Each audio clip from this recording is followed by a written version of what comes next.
isang trasong ikaw ka, tao din ako. Lahat tayo ay pinakamahusay na tao. Nung ipinanganak ka, kapag ako ay ipinanganak, binigyan ka ng Diyos ng pinakamahusay na material na katawan. Magbigay ng pinakamahusay na astral na katawan. Isa kang multidimensional na nilalang. Lahat ng yun ay gagawa sa iyo, lumaki sa isang superhuman. Lahat ng tao ay dapat maging superhuman. Ang problema ay mga tao, kung sino ang nagmamalasakit sa atin ay hindi alam kung paano tayo gagawin. Nagsasanay sa atin ng maging higit sa tao. Hindi natin sila kailangang sisihin. Ito ay tadhana mula sa Diyos. Ngunit mayroon na ngayon ng Diyos ipakita over life. Ang landas na dapat tahakin kung gusto mo maging superhuman ayon sa kanyang original kapalaran. Pero gusto kong sabihin sa'yo, upang maging higit sa tao, dapat mayroon ka isang mabuting hangarin. Ang layunin ay maglingkod lamang ang makapangyarihang lumikha. Ang unang bagay na alam mo ay iyon ng bawat tao na isinilang sa lupa. Pumirma na sila ng kontrata kasama ang makapangyarihang lumikha. Ang kontrata ay naglalaman ng mga tungkulin at ang iyong mga obligasyon sa buong buhay mo. Sa mundong ito, nakaimbak ang kontrata sa pangalan mong Avalon. Bawat tao ay isang Avalon, may mga naghahanap na ng pangalan na iyan. May ilang nakatuklas na ng pangalan, ng ilan ay hindi pa nahahanap ang pangalan. Yung iba ayaw hanapin yung pangalan na yun kahit sinabihan na ako. Ang ilan sa kanila ay hindi pa hinahanap ang pangalan iyon, kasi hindi ko pa alam ang pangalan ng ating Avalon o ang ating birth contract.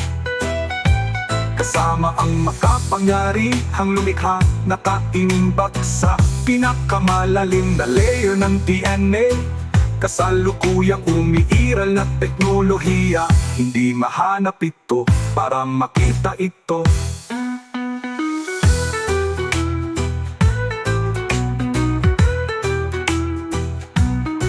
Ngunit ngayon ay may isang paraan, lalo na ang ating astral body. Pumapasok sa ating mga selula ng katawan, muling pumasok sa mitokondriya, hanggang sa makita natin ang mga hibla ng ating DNA. Tapos tatanungin namin kung anong pangalan mo. Maririnig mo mga salita sa frequency language o tinatawag ding telepathy. Pagkatapos mong marinig ang pangalan na yun, pagkatapos ay suriin mo ang glossary, website ng Astral Journal, ano ang kahulugan ng pangalan yun. Kaya maaari mong astraling habang kasabay ng pagbubukas ng websites. Yan ang ginagawa ko. Sa loob ng 4 na buwan, maghanap ng nakapag-iisa, paghahanap ng pangalan ng Avalon o ibang pangalan. Pagsubaybay sa pinakalumang memorya ng DNA, at yun lang ang magagawa sa Universe Library o Canon Library para makapunta dyan sa unang pagkakataon na kailangan mo. Sinamahan ng mga taong nakapunta na doon, tapos ikaw na ang susunod. Maaaring pumunta doon ng nakapag-isa araw-araw, hanggang sa makilala natin ang pangalan mong Avalon. Para malaman mo agad ang kahulugan ng pangalang iyon, kaya mo isagawa ka agad ang gawain at ang iyong mga obligasyon. Ang makapangyarihang lumikha, huwag mong hayaang mamatay ka, hindi pa tuparin ang iyong mga tungkulin at obligasyon sa makapangyarihang lumikha. Dahil utang mo to sa makapangyarihang lumikha, at ang natitirang utang ang dahilan mo.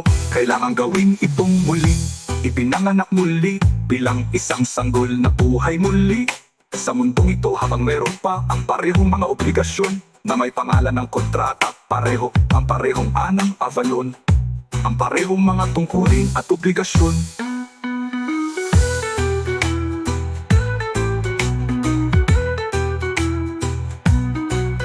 At titigil ang cycle pagtapos mo iyong mga tungkulin at obligasyon.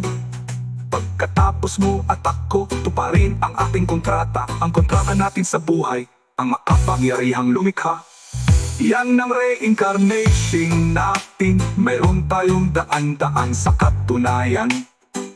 Libo-libong reincarnation, tapusin na natin ang reincarnation na yan.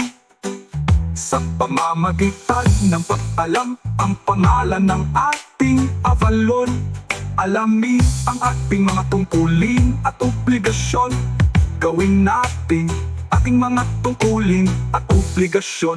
Nahanap ko na Avalon name ko, alam ko na ang aking mga tungkulin at obligasyon. Pinuno ko na ang kontrata ko, ang trabaho ko ay imbitahan ng lahat upang lumipat sa kabanalan maglingkod. Ang makapangyarihang lumikha, ang pangalan ko ay Avalon, Visantra Nuva Santragha.